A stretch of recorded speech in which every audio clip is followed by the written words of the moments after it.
Yo, what's up, fellas? I wonder if you guys can hear me from here. Probably should move. Look, I was just thinking about it for a while right now. That the funny thing is there is something this world needs a lot right now, and some people, very select people, mainly billionaires, are the ones that's working on it as we speak. And it's something we all use every single day, and we're always looking for better solutions to solve the problem. And that problem's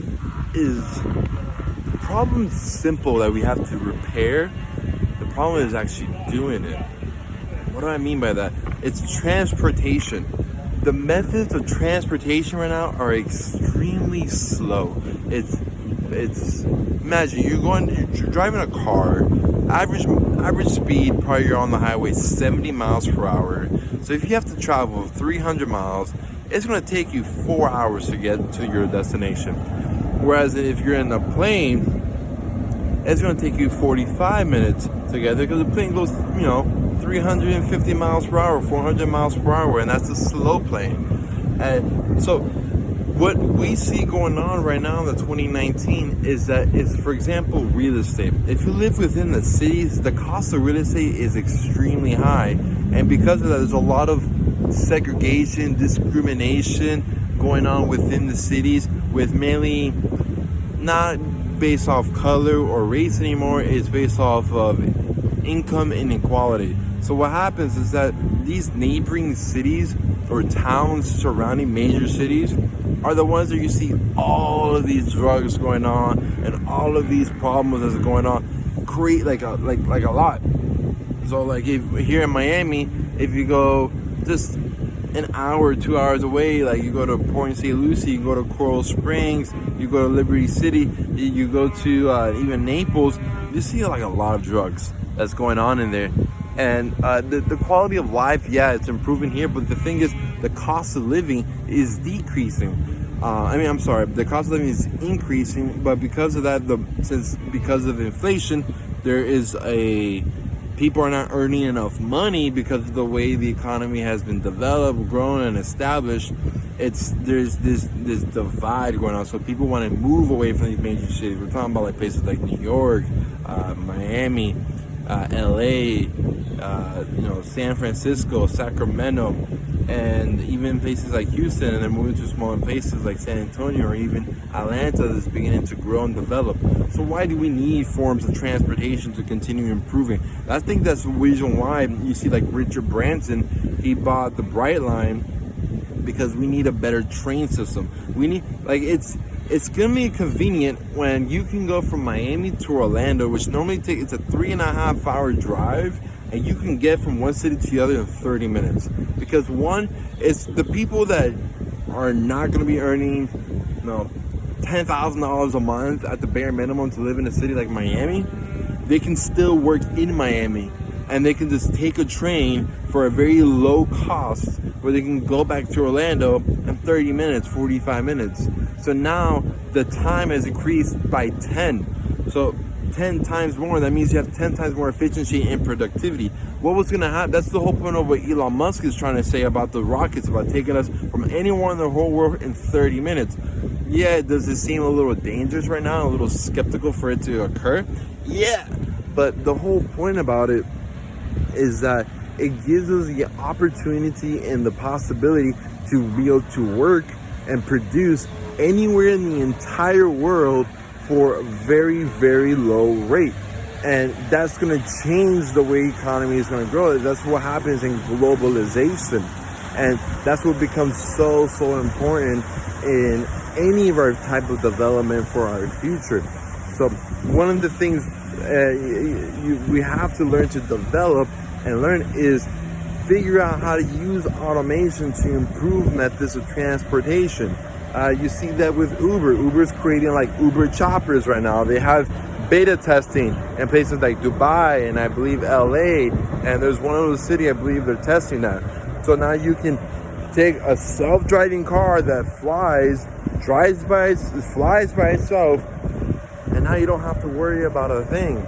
The fact that you can go ahead and purchase a vehicle which just becomes a super big computer And with that computer, you can just work from your car, and you can just be on a road trip, never having to drive. You can work from there. Improves form of automation, improves form of transportation, improves economy. Meaning you could be in your car, flip your chairs around like the new Rolls Royce does. So there's four door. You can have then an AR type of experience with other people having a meeting within your vehicle. And that's what makes things extremely interesting, and it makes the world change so much more drastically. It's something we desperately need because, for example, look at this battery. You see, this is the Jade. This is one of the Jades. The Jade is like a very expensive. Expensive is relative, right? If you want to live in one of these closer floors right down here, your rent is going to be easily $3,000 a month. Why wouldn't I just buy a house west of here in Kendall, and I'm gonna pay maybe $2,000 a month for a 4-bedroom, 3-bath home? Reason why is because most people have to live in the city, and no one wants to be in traffic for minimum 2 hours of the day. That means your work hour productivity has decreased, or your value for time per dollar decreases a lot more too. Because if you're getting paid, $8 an hour, and we're getting to $64 an hour, let's say, for example, but now it's actually taking you 10 hours to get to work. It's $64 for 10 hours in regards to 8 hours. So then in the course of a week, then you're already losing more than $64 in just simply traffic alone. Same time, the people who work within the cities usually make more money than they do if you work near the suburbs or anything of that sort. So that's something we have to learn and improve on. I do know that places like these condominiums and whatnot, as they continue to develop, we have to build more heliports for them, because helicopter rides and forms of transportation is going to consistently increase. We're going to have a lot more forms of boat traveling. Where the problem with boat traveling, though, is that we got to find a way where we can use the surface of the water without damaging whatever's underneath the water, so you can go at a faster speed. That's the reason why, like, you go to certain locations, you can only boat 5-10 miles per hour because of the higher risk for manatee or shallow water or other fish life or coral reefs. But if you can go on top of the weight of the water and maybe improve some type of like ultrasound or navigation system to see exactly what's under you, we can go much faster. And why would you need to be partially under the water if that wouldn't be necessary, if you could find a way to float without being underneath the water? The ocean's 70% of water, and that need of transportation is critical as climate change continues to take places like Miami underwater. It's going to happen to 40% of the whole world. So that's a method of transportation that's critical to our growth and our success as human evolution, because if we don't have these forms of transportation, we cannot access certain resources as science continues to develop. So whatever ideas many of you may or may not have, think of it in forms of transportation. How can you invoke the speed of transportation to be positive and at the same time productive for the whole world? I don't have all the answers, but I do know that that's the growing tendency of what we're going to experience. We're going to have a lot more flying, water, and space transportation. People are not going to drive cars anymore after one point because they're going to be better forms of trains that's going to take a large, massive group of people that they might have to do a small drive, which you're going to use Uber, and you take maybe a 5-10 minute ride to the train station, and then you get to Miami from there once you're at the train station in less than 30 minutes. And that's the whole point. Like, we have bullet trains in places like Japan, which even to this day, they're still too slow for the speed of globalization that's going on at the moment. So we have to then figure out what we can do to make this cost effective. We can create more productivity and use different materials that can be safer for people, less hazardous. It'd be green, and at the same time, it's profitable. Most importantly, because nothing that's if it's not profitable, then what's the point of building it? Because if not, then the whole world's going to go bankrupt, and this country already has more than enough debt. So that's my 2 cents about the need of transportation. I love cars and I love to own cars, but cars are becoming more of a toy, more of a luxury item, not necessarily a need. In places like Miami and Texas, they are needs of it.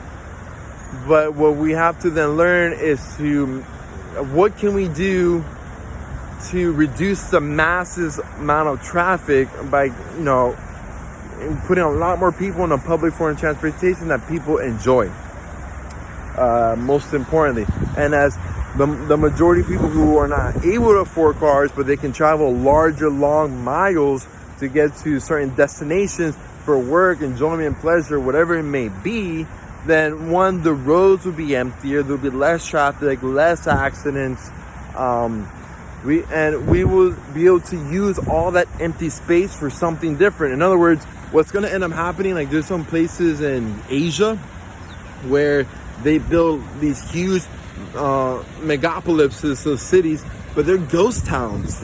And so they have like 6-lane highways everywhere, but the population of people that live there is like 20,000, if that. Like, it's a whole ghost town. So that empty space we can use it to plant more trees, more bushes, more vegetables, more fruits. We can use that empty space to create different types of pipes where we can then use it to purify forms of water and create fresh water and use salt as energy. We can do all this with the space we already have allotted. Now, the only reason why that's not possible right now is because we were advertised something that created a long-term negative effect, which is still a positive thing. And we kind of we reduced our levels of believing, like, for example, trains were good. Like Henry Flagler developed the train system here in Miami, but now you see one railroad. You don't see all the railroads that used to exist, they don't exist anymore. I remember seeing much more railroads in Miami, for example, when I was younger than I do now, but they're not around anymore. And we consistently see people from all different walks of life improving forms of transportation, but I don't believe they have all the answers yet. That means you and I have to figure out what are the answers and then work towards it, because it's going to be very, very important for us, especially since the people who are taking responsibility for this at the moment are a lot of older people. And let's be honest, older people that don't give a fuck about us. They're going to die 20, 30, 40 years from now, and they're going to leave the planet for what it is at the moment. That's where we come along in advance. We have to prepare in advance. It's like Les Brown once said, it's better to be prepared for an opportunity and not have one than have an opportunity and not be prepared, which means we have to learn to further our education with our self-education, our personal development, and figure out which of the solutions that we can improve on, because it's going to be an incredible thing when one day, and it's going to happen very soon. I'm 26. I say before I'm even 60 years old, maybe even before I'm 50 years old, there's going to be an opportunity where I'm here in Miami and I can travel to places like in India in less than 3-4 hours. That's going to become the norm. And that's just how it's going to be, whether or not we want to accept it or not.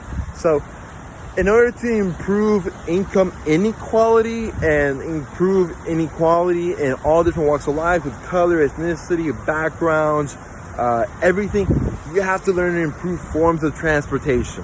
By learning to improve forms of transportation, by making it faster, more efficient, and cost-effective for the masses of people, then we can actually level off wealth, and we can create more forms of face-to-face communications. Better companies can get better people that's more suited for their positions, and we can develop high levels of productivity. We create more revenue, which means they can give more jobs out because we have improved transportation. The companies right now, they're limited to their environment at the moment. In other words, Apple can only hire people that Apple's located in right now. But if there's not an Apple in a ghost town 300 miles away, but they can get to work in less than 1 hour, just like normal forms of transportation, and when it's 10 miles at the moment, it's 1 hour, then why wouldn't they hire that person who can then bring an economy to that town and actually help that town flourish? You see what I'm saying here? Then from there, we'll have more equal distribution of wealth through our different very, very poor locations all around the world. For example, in New Mexico, which is one of the most poorest states in the United States, if there was a transportation system from New Mexico to get to places like to LA, more people will be able to get work if they can get there and back within 45 minutes, and then they can go ahead and fix their town up. There'll be better laws, better politicians, more engineers. It'll become a tech valley of sorts. There are deserts. You can have space. You can have a lot of stuff going on there, but people are not interested and they're not willing to be vested in there because there's nothing there. So that's the whole reason why we